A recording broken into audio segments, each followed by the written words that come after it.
Hello! I feel like this chapter is like the beginning of the turning of the tide for Sanji, yet at the same time I feel like the chapter also makes it clear that Sanji will not be fighting Oven. It seems like taking down Oven will be Capone's job, which I'm kind of glad in a way because I've been pushing for a Daifuku versus Sanji fight ever since I saw what happened in the wedding. Chapter opens up with a color page, which is really fun and colorful and armadillo filled, and at the same time, like, the one thing I noticed is that there is no Jinbei, and I was like, oh, look at that, where's Jinbei? It could be that Oda started drawing this request before he revealed in the manga that Jinbei would be the official helmsman for the Straw Hat Pirates, or it could also be that maybe he's waiting for the manga to reach a point where there's like an official ceremony. You know what I'm talking about, right? Those moments where the crew is just dancing and celebrating and drinking. It's like the whole kanpai moment. So maybe Jinbei needs that in order to start appearing in some color pages there with the rest of the crew.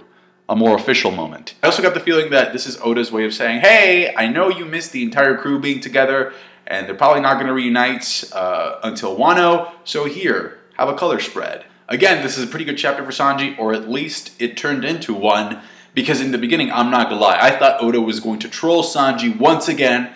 There was a moment in the beginning of this chapter where I was actually thinking, wait, is Sanji literally just going to walk away from a woman beat up? It was very strange. It almost seemed to be a little bit out of character for Sanji because you literally see Oven shove Chiffon's face into the pavement and he has a moment of reflection. He's like, if I go in there, if I react, then that's going to expose Pudding. It was a very brief yet conflicting scene because on one hand it's like, cool, he's being smart about this. Not only that, but he's valuing Pudding. He doesn't want her to get hurt, so that's why he's thinking this. On the other hand, it's like, Chiffon is being stomped into the pavement. What happened to Sanji's code, you know? Because the Sanji that I know wouldn't even think twice about interfering in the circumstance. So it was a little bit off-putting, but thankfully this whole thing gets resolved. That's definitely a speed feat for Sanji, just to be able to blitz in there, land a kick, and then get out without being detected by Oven. I will admit though that the first time I read the chapter, I actually had a problem with Oven's observation haki, because it's like, how is he capable of detecting Chiffon under a blanket, finding her under a blanket, and then not detecting Sanji being the one who kicked him,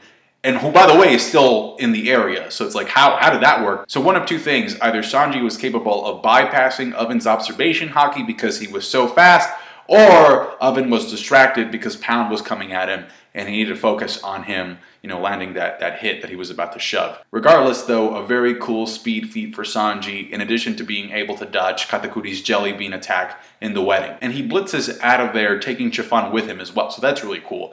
He actually lands the kick, sends Oven into a building, but if you notice, if you look at that panel of the kick, and by the way, I love the way that Oda draws Sanji's kick landing, right? The kick has no flames. I didn't see any fire.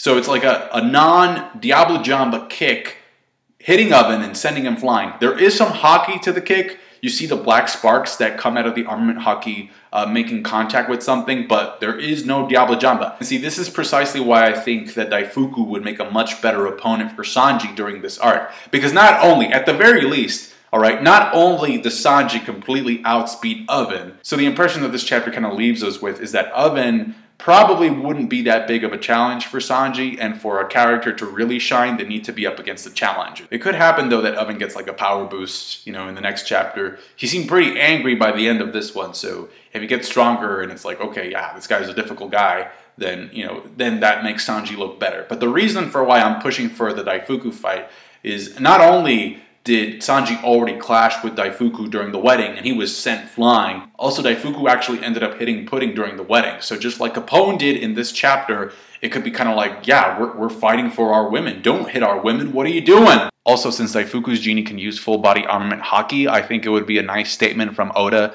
to let the fans know that just like Zoro was able to take down Pika back in Dressrosa, Pika being a full body armament user, Sanji could also take down a full-body armament user here as well. Then again, maybe Oven is also capable of using full-body armament haki.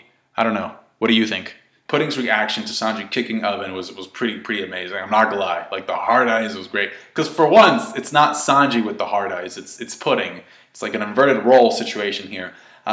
Everybody's converging in Cacao Island. You see Capone arrive with all this fleet following him.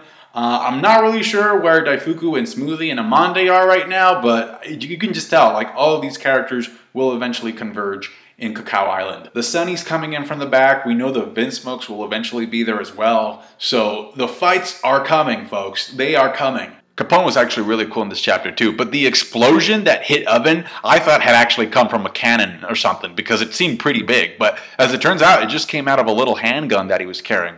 Then again, Capone's Devil Fruit kind of allows him to influence the size of things, so maybe he shot it like a small little thing and then just kind of progressively got bigger and bigger and bigger. I'm gonna teach you some respect, you stupid kitchen artifact. And I like how Oda made the whole thing seem more epic by having Capone carry Pez on one hand and the pistol in the other, just kind of casual. Capone be the only supernova that'd be like, I'm gonna babysit while I shoot you. How about that, huh? Again, the Sunny is also approaching, and Carrot says something pretty interesting. She's looking up at the sky and says, oh, it looks like tonight will be a full moon. And the reason why she says that is because it was previously established in Zou that something happens to the minks when there's a full moon. This hasn't been confirmed, but if you can put two and two together, you'll probably guess that there's some type of a power boost, some type of a power surge that the minks experience while there's a full moon. In fact, if I remember correctly, at one point during Zou, they were on the gators, and I think it's Wanda who looks up and she's like, oh, it's a full moon tonight, but thankfully it's cloudy, so the moonlight doesn't hit us directly, because otherwise I don't know what would have happened. So that panel with Carrot is like foreshadowing 101. It definitely confirms that she'll be getting a fight in this arc, all right, and she'll be getting a power boost. So do not be surprised if when we see the moon, she actually turns into like this savage were-rabbit that's attacking people like crazy. Whatever it is, though, I hope that she can control it. Not like Chopper pre-time skip, where he would just like literally lose control and start attacking friend or foe because they can't differentiate between who's friends and who's the enemy. It'd be an interesting dynamic if she actually loses control and starts attacking everybody in the Sunny. But then, because then that would be like, oh, we have a problem in and out of the Sunny. Okay, time out, because I just thought about something. So Peckham's is also a mink, right? So if the full moon affects all minks equally, then Peckham's will also be getting a boost. And I remember, in fact, that before they left Zou, somebody told Pedro, you need to go with Peckham's because you're the only one that can control his ways, or you can control his impulses or something. So is that what they meant? That Peckham's just goes absolutely insane when he gets the full moon and he gets like a power surge? I don't know. Carrot versus Peckham's, anybody? I don't know, man. That's a really cool idea, because not only does it set up for a potentially really cool fight in this arc, all right, not only does it introduce the werewolf mythology into One Piece, but at the same time, if the minks go to Wano and it happens that they calculate their entry to fall under a full moon, like, can you imagine like a were-mink army, like Inuarashi and Nekomamushi just like powering up because of the moon? Lastly, we have Luffy running from island to island via the mirror world with the help of Brule, still trying to avoid Katakuri. And there's a pretty interesting thing that he says. He says, like, I wonder, well, he says, first of all, Haki gets used up, which means that there's a limit to Katakuri's Haki, which, just like there's a limit to Luffy's Haki. But then he says, I wonder if I could be able to do the same thing. I wonder if I could be able to see the future just a little bit. And I think this could be like a topic of discussion for a lot of people, because in an SBS, Oda did say that out of the monster trio, Luffy specializes in King's Haki, Conqueror's Haki, Zoro specializes in Armament Haki, and Sanji specializes in Observation Haki. So Luffy is literally telling you that he wants to sort of like specialize a little bit more in his Observation Haki to reach that level where in which he can see the future like Katakuri. So I don't know if that's gonna like sort of lessen like the effect that Sanji has as the Observation Haki specialist of the monster trio, or if Sanji will eventually find another way to make his own Observation Haki shine in his upcoming battle or whatever. But I think that's a topic for discussion, because if you make, see, here's the thing, if you make Luffy special in all three categories, then what does that do with Zoro and Sanji? So that's just something to keep an eye on. The chapter ends with Luffy thinking back to a speech by Rayleigh where he tells him, I have trained you, I've done the best I can. However, in order for you to get stronger, to really master like the full potential of Haki, you need to go out there and fight stronger opponents, because that's how you get stronger. That's how Haki blossoms, right? So to me, when he said that, it's like you have to break your Haki limits.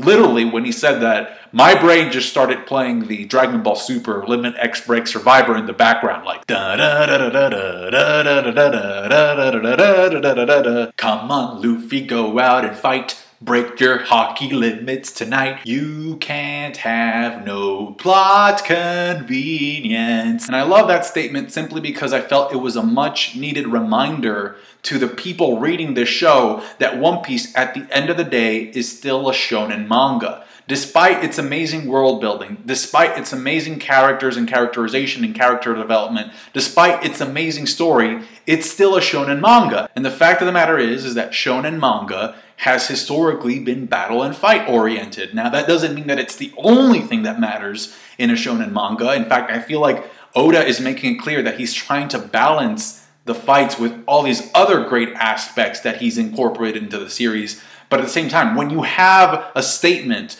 by Luffy saying, I'm going to try and take this guy down, him being at 100, and Rayleigh saying, you gotta break your limits, I feel like that's a very clear statement from Oda saying, I got you, fam. The entire chapter is literally dedicated to setting up fights. And it ends with Luffy making a reference to the fact that, you know, he's been running away and he hasn't been taking on Katakuri, like, I guess, in like a fair manner. So he's like, I'm going to try and beat this guy when he's at 100%. Now, will that actually happen? I don't know. And to be honest, I feel like people are going to complain either way. But at the very least, this is Oda letting you know, I'm aware. I'm aware of the power scaling. I'm aware of the fact that I had Luffy run. Okay, I'm aware of these things. That being said, in terms of setup chapters, I thought this was great, all right?